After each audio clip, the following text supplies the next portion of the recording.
Today, I wanted to talk about one of the most important concepts as a manager, or really in life, that I learned about, and that is the concept of leverage.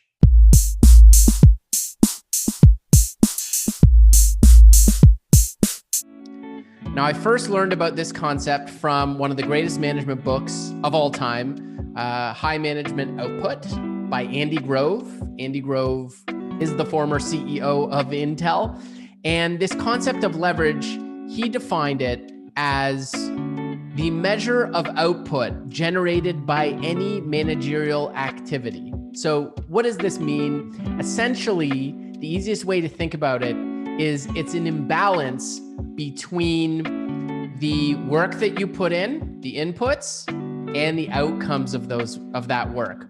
So really high leverage would be doing 1 hour of work that will affect other people for hundreds of hours of their work time, or 1 hour of work having a really high effect on some outcome in the company, either positive or negative, because you can have positive leverage and negative leverage. So some examples, specific examples of high leverage activities, the performance review.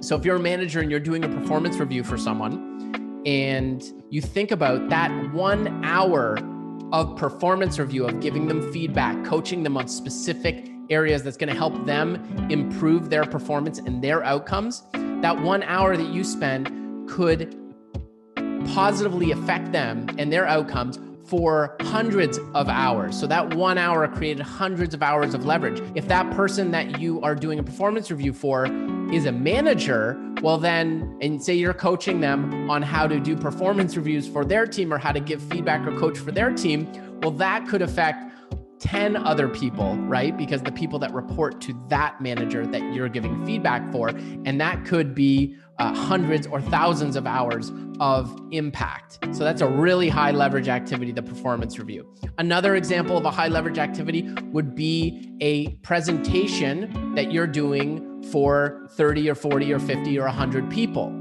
So if you're doing, say, a sales presentation where you're doing sales training, if that training's really good, it's going to affect 100 people out in the field in their work every day. Super high leverage activity.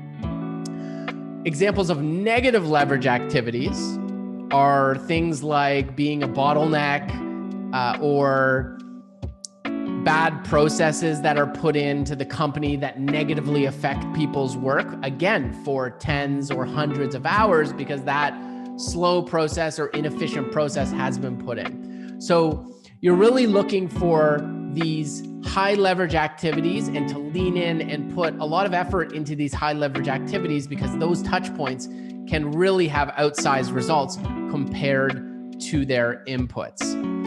So that's leverage, really important concept. Hope you all have a great week. Hope this was helpful for you all, and we'll see you soon.